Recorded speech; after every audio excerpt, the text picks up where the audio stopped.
Hoje nós vamos falar um pouco de caridade. Difícil de fazer, bonito falar, difícil de fazer, né? No Livro dos Espíritos, no capítulo 11, eles definem assim: caridade, benevolência para com todos, indulgência para as imperfeições dos outros, perdão das ofensas.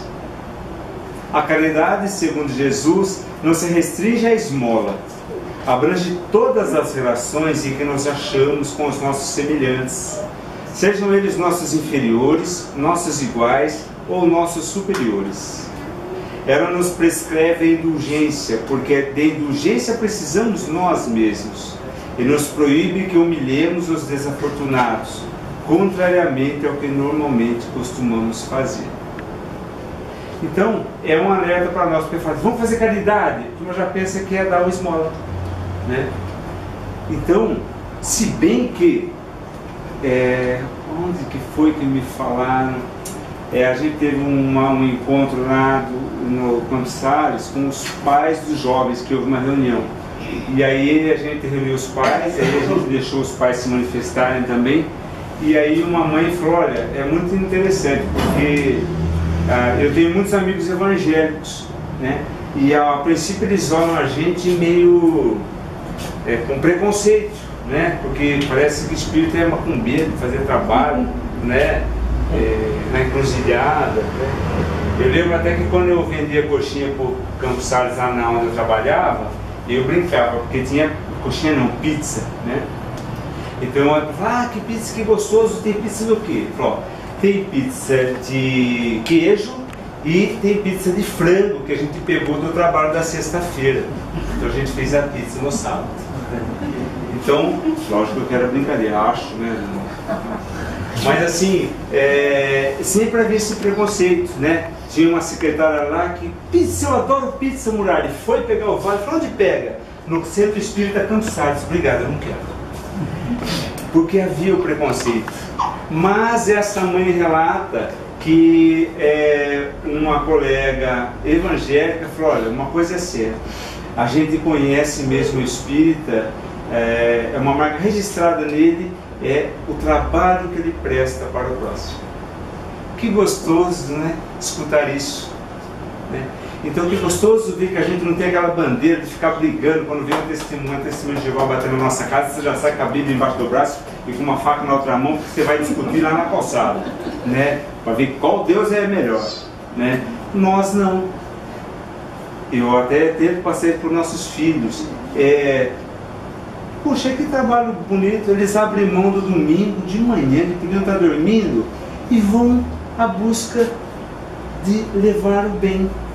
Eles acreditam naquilo e eles querem levar aquilo para outras pessoas. Então, se a gente tiver essa ideia deles, isso também é caridade, né? É ver um irmão falando, olha que bonito, né? Ele está querendo passar o que é bom para os outros. Quantas vezes será que eles não são maltratados nas casas? A gente nem imagina, né? E eles estão firmes lá, batendo de casa em casa, deixando um folhetinho. Aí é legal, é legal.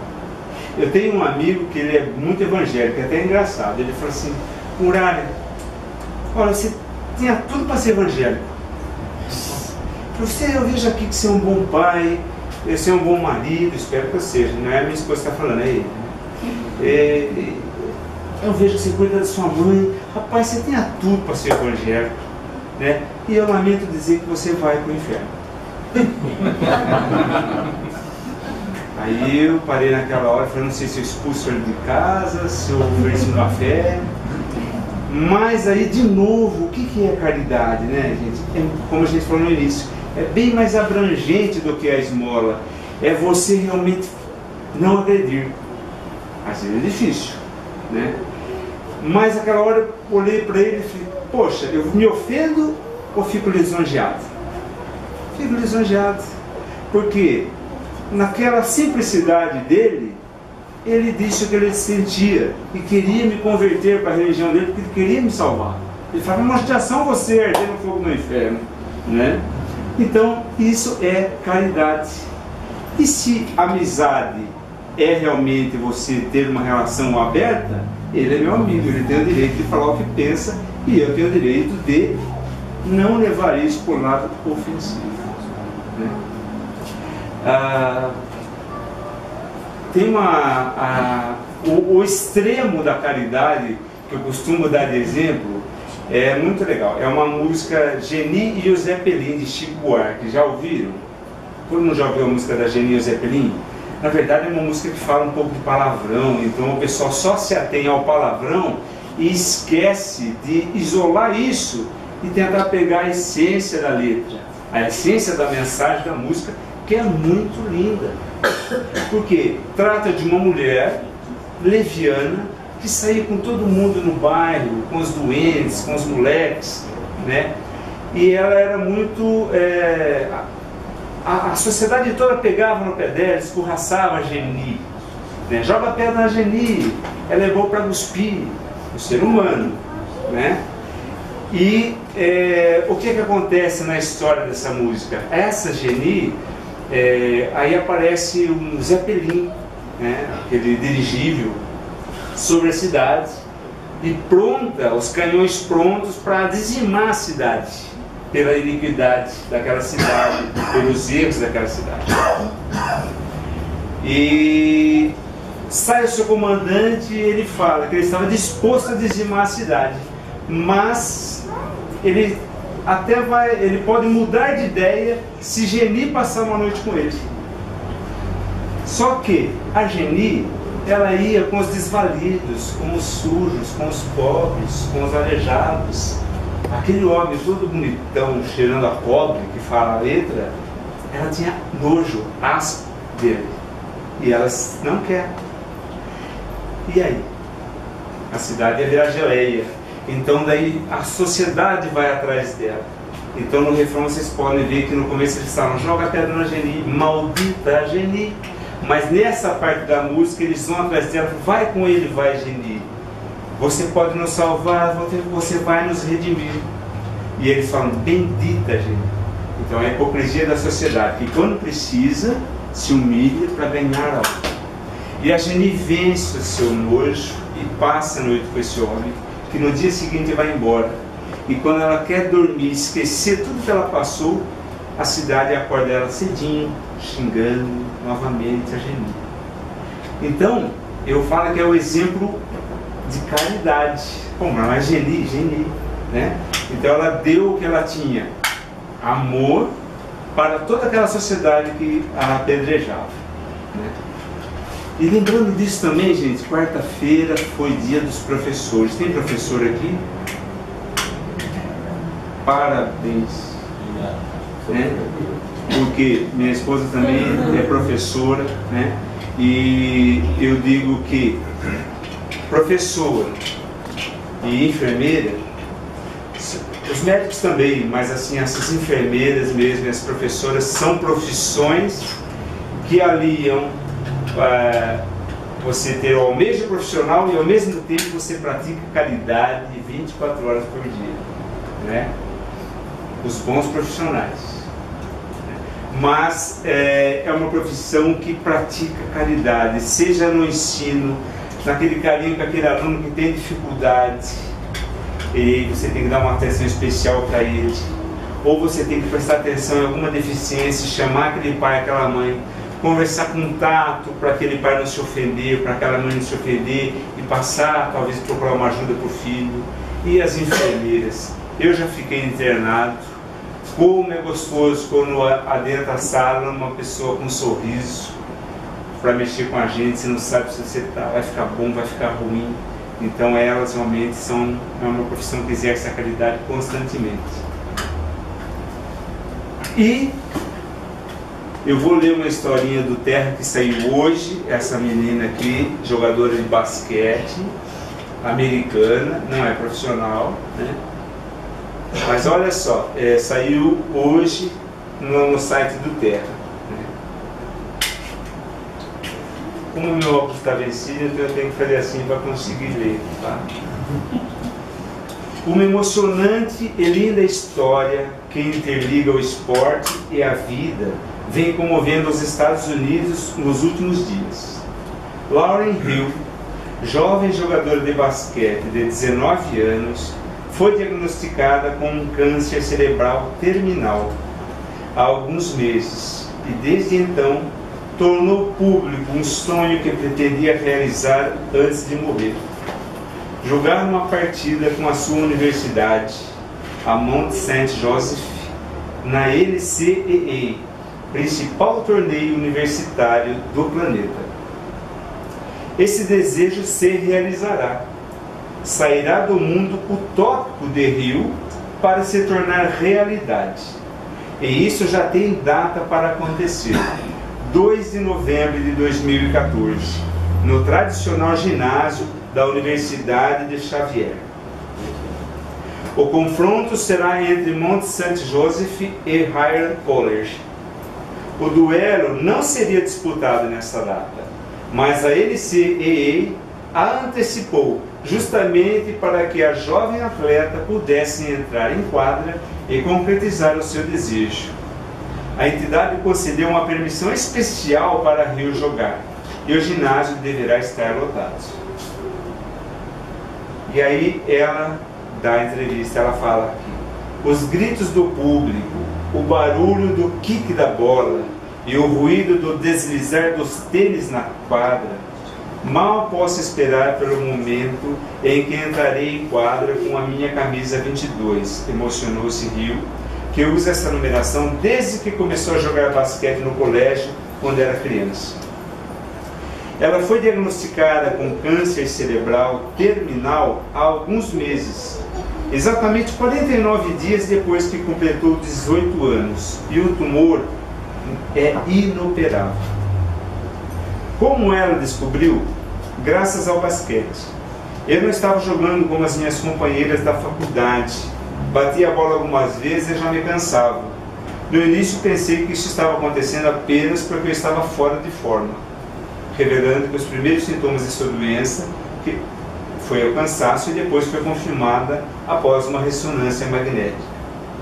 Nunca me dei por vencida, inclusive depois desse diagnóstico terminal, disse Hill, que viveu seu último ano de faculdade tendo que passar por duras sessões de quimioterapia. Não tenho medo de morrer. O que me preocupa é com as pessoas que deixarei para trás. Disse para minhas companheiras da equipe que não desistam nunca, porque eu sempre as estarei vigiando. Se não estiver aqui, espero que elas sigam jogando melhor do que nunca e não sintam pena de mim. Nossa, 19 anos, a gente não imagina o que é isso. O que é essa dor de saber que eu tenho algumas semanas ou meses de vida, né?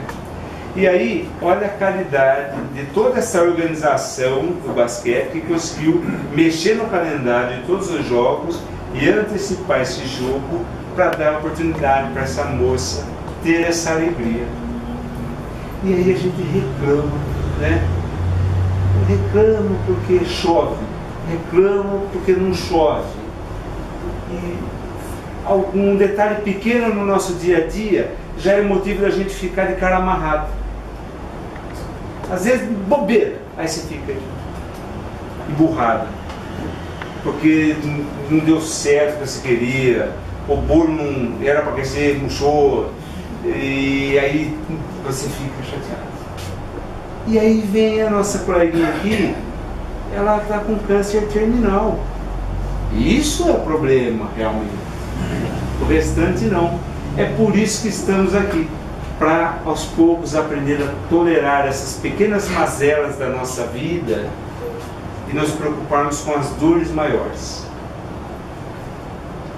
E aí a gente fala, mas e agora? A gente pode ajudar a pôr o fim na dor de alguém? Porque aí o Espírita também tem essa noção de que todos vêm com uma função nessa encarnação, algo planejado.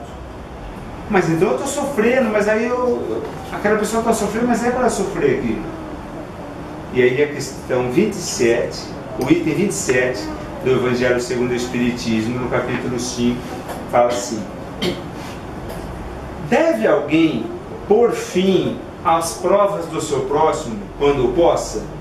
Ou deve, para respeitar os desígnios de Deus, deixar que essas provas sigam o seu curso? Resposta dos Espíritos: já vos temos dito e repetido muitas vezes que estáis nesta terra de expiação para concluirdes as vossas provas e que tudo que vos sucede é consequência de vossas existências anteriores. São os juros da dívida que tendes de pagar. Esse pensamento, porém, provoca em certas pessoas reflexões que devem ser combatidas, devido aos funestos efeitos que poderiam determinar. Pensam alguns que, estando-se na terra para expiar, cumpre que as provas sigam o seu curso. Outros, a mesma até, que vão ao ponto de julgar que não só não devem fazer nada para ajudar, mas que, ao contrário, devem contribuir para que as provas sejam mais proveitosas, tornando elas mais sofridas. É um grande erro. E certo que as vossas provas têm de seguir o curso que Deus traçou. Mas vai a pergunta: quem sabe quando elas têm que terminar? Ninguém. Então, nós espíritas temos que ter essa consciência das provações, mas é caridoso tentarmos ajudar. Se a gente for bem sucedido, é porque Deus permitiu que aquela prova tivesse um fim. Se a gente ainda não conseguiu, nós vamos perseverando e talvez realmente a gente não consiga.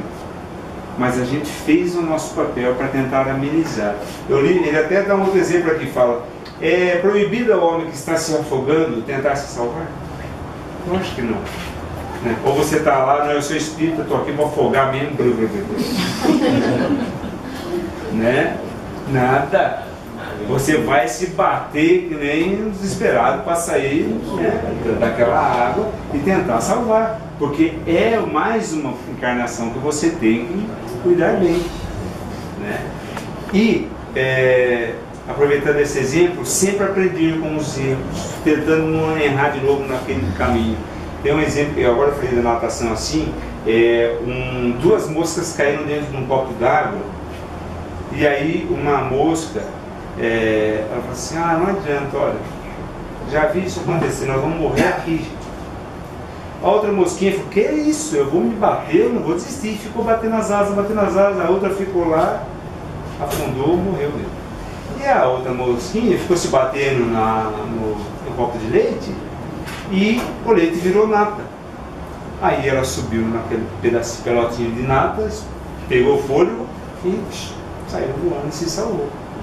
Então, tem jeito, né? A gente não pode desistir. Ao mesmo tempo que a gente não pode desistir, a gente não pode se acomodar achando que sabe tudo. Por quê? Essa mesma mosquinha, depois que no outro dia, caiu dentro do copo d'água. Ela falou: tranquila, vou me bater, e aí vai virar nada e eu vou voar. Coitado, morreu. Então, é só um exemplo de que a gente sempre tem que evoluir, sempre tem que aprender. Né?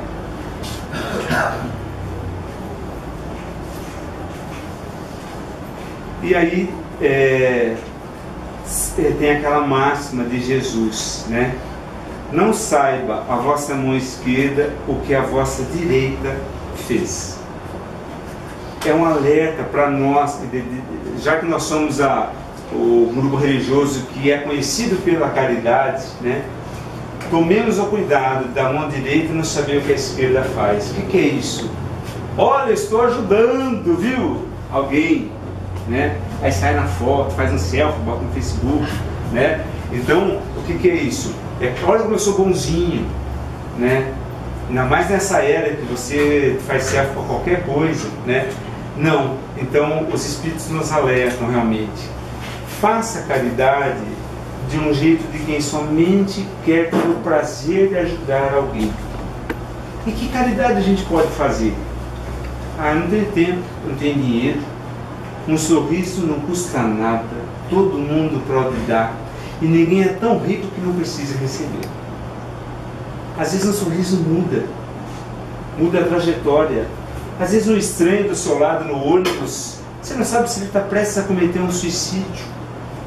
E às vezes um sorriso fala: nossa, aquele ilumina.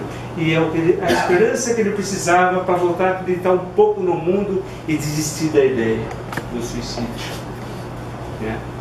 Então, no trabalho, essa semana eu estava no centro da cidade, na farmácia, e aí eu saí da farmácia em plena rua 3, um coitado empurrando um gol sozinho, assim, ele abriu a porta empurrando um gol que o carro não pegava, né? aquela rua lotada e ninguém para ajudar o homem lá. Né? Aí eu fui ajudar ele a empurrar o carro e ele também... Falei, não, Cleber, pode sentar para tentar fazer o carro pegar, ou pelo menos eu levar você até a frente da 6, porque é descida. Né? Eu fui toda aquela avenida lá, né? Aí chegou mais um que me viu ajudando e foi lá ajudar também. Né? Nem conheço, nem deu tempo de me apresentar. Depois ele pegou a descida, deu uma buzinadinha, falou obrigado. Né? E eu fiquei super satisfeito. Né? Suado, com a língua pisando no pé, né? Mas assim fiquei super satisfeito. Né? Então, por quê? Porque ajudei um irmão que eu nem conheço. Né? Eu tenho mania, às vezes eu vou lá, eu pego lá aquele, como chama, o Zona Azul, né? Você bota lá um realzinho, uma hora lá, aí você faz um negócio em 10 minutos, tem lá por 50 minutos.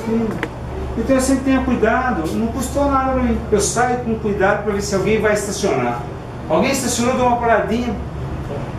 Tem 40 minutos aqui ainda. Nossa, parece que deu uma loteria, um bilhete premiado para aquela pessoa. E é R$1, né? Mas sabe por quê? É porque não é R$1 que você está dando. Você está dando junto simpatia, preocupação com um estranho. Porque é fácil você amar as pessoas da sua... A máfia ama a sua família e protege a sua família, mas é a máfia, né? Então o Espiritismo vem e ensina a gente a expandir essa caridade. Não olhe os laços de sangue, olhe os laços do coração. E se a gente olhar os laços do coração, todos nós somos irmãos. Porque nós só temos um Pai, um Criador. Então a gente esteve nas mínimas coisas. Né? Às vezes você vai lá na loja comprar... É raro acontecer isso de mulher querer comprar sapato, né? É uma coisa muito rara. Mas assim, às vezes você vai na sapataria com a sua esposa para ela comprar um par de sapato, né? E ela fica lá, essa mesa é pequena para colocar todos os pares de sapato que ela vai escolher, qual que ela vai levar. E ela sempre quer levar 2, porque os 2 ficaram bons, né? E aí você sai, e aí você encontra um molequinho lá descalço. Aí você gastou lá R$150 em 35 vezes, né, no carnê da Casa Bahia. E aí você se nega. Às vezes eu comprar um chinelinho para aquele moleque. Mas se vocês tiverem essa oportunidade, façam. Porque é uma sensação tão boa daquele molequinho que está lá pedindo R$1. Talvez ele vai comprar doce, talvez ele vai ter que dar para um marmanjo lá que está esperando ele com dinheiro. Mas então, não vou te dar R$1, porque eu nem sei se vai ficar com você. Eu vou te dar um chinelinho do teu número, porque daí não tem jeito, você vai ter que usar. Né? E aí você volta lá. É até engraçado, porque as logísticas estranhas assim, você entrar com uma pessoa maltrapilha, né? E você vai lá, você ajuda a colocar no pezinho sujo dele. Gente, ele agradece, mas na verdade é você que agradece no final. Porque sai aquele moleque olhando naquele pé, que ele está se achando o Janequinho, né? E aí você fala, poxa vida, não me custou nada, né? E aí eu fiz alguém feliz. E melhor, uma criança que às vezes recebe muitos nãos do mundo, e ele recebe um sim de vez em quando, pode ser a diferença entre se tornar um marginal ou um trabalhador. Porque nossa vida, moçada, a gente está caminhando. Um pequeno desviozinho aqui, de 1 grauzinho só, aqui é pouco. Mas daqui 10 anos, você pode ter mudado o caminho daquela pessoa. Sempre fazendo sem querer nada em troca. Porque é dando que se recebe, como diria São Francisco de Assis. Mas é dando realmente. Ele foi um exemplo vivo de caridade a toda prova, né? A vida deles, não sei se todos já assistiram Irmão Sol, Irmã Lua, que é a história de São Francisco de Assis. Quem não assistiu, pegue, é lindo o filme.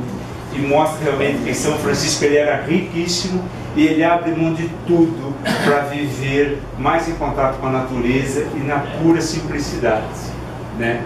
Mostrando que dá para ser feliz assim. Então, falando de caridade, a gente fala disso. sempre, em qualquer lugar, no supermercado, ajudar uma idosa que está com uma sacola pesada, levar até o carro. Você estava no supermercado com um carrinho cheio, aí chegou lá um rapaz com uma bolachinha. Deixa ele passar, ele vai ser rápido, não vai tomar seu tempo, você ganha um amigo. Então são detalhes pequenos, mas se você vai fazendo constantemente, vira rotina. E é uma rotina saudável, né? Eu gostava muito de ler gibi quando eu era criança. Estou com 48, então já faz tempo que eu não leio gibi, né? Mas eu tenho muito gibi. Meu filho também começou a gostar disso, né? E tem uma história do tio Patinhas que é muito legal e mostra isso, caridade. Tio Patinhas. É assim, tio Patinhas, para quem não sabe, é o pato mais rico de Patópolis, né? E o mais muquirana também. E aí ele estava entediado aquele dia, falou, poxa, estou tão triste. Chama o Pardal, para quem não sabe também, o Pardal é o pato mais inteligente de Patópolis. Ele falou, Pardal, eu estou meio triste, o que você me recomenda? Ele falou, foi lá no laboratório dele, no computador, ficou 3 horas lá, saiu uma lista. Aí ele voltou para o tio Patinhas e falou, tio Patinhas, sabe o que o senhor tem que fazer? O senhor tem que ajudar alguém. Ajudar alguém, o senhor vai ser feliz. Bom, o tio Patinhas saiu disposto a ser feliz. O que eu vou fazer? Já sei. Vou visitar a vovó Donalda, que tem uma fazenda, vaquinha, galinha, patinha, né? E ele chegou lá com uma máquina agrícola maior do que essa sala aqui, que colhia, já fazia tudo a máquina. Aquele trombolho assim, invadindo a fazenda. A vaca quase morre do coração, coitada. E aí a vovó Donalda ficou brava, com todos os bichos fugindo. Tocou o tio Patinhas com aquela geringonça de lá. O tio Patinhas já ficou meio cabreiro. Falei, caramba, vim aqui dar um presente e levei bordoado. Não, então eu vou ajudar aqui. Margarida é a patinha mais charmosa de Patópolis, certo? E aí ela deu para Margarida um conversível, vermelho Ferrari, lindo. Nessa hora, um patão todo galã que viu aquela mulher naquele carro já encostou. Oi, gata.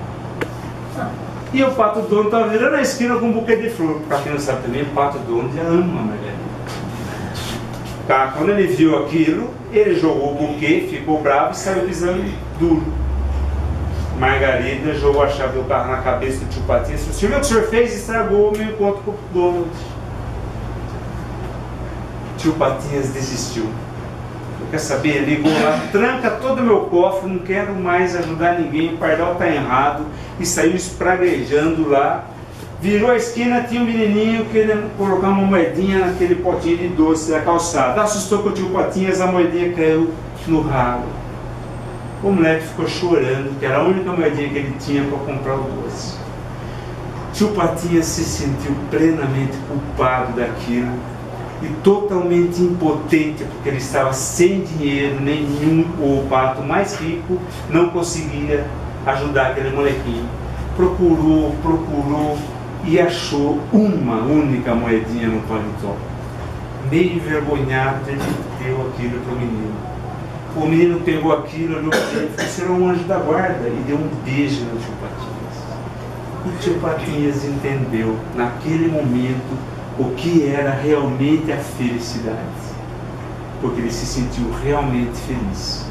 E quando ele se sentiu realmente feliz, na única vez que ele não queria ser feliz, que ele queria fazer alguém feliz. Meus queridos, então que nós como espíritas temos os nossos problemas, a gente vem a essa casa pedir força, receber o passe, tomar água, pedindo para que os nossos problemas não que sejam solucionados, mas que nós tenhamos a força de solucioná-los. É isso que a gente tem que fazer. Mas se a gente começar a olhar o próximo, esquecer um pouco de nós mesmos, os próprios espíritos tentam resolver os nossos problemas para que a gente tenha tempo de ajudar quem precisa. Que vocês tenham um excelente final de semana e até a próxima, se Deus permitir. Boa noite para todos.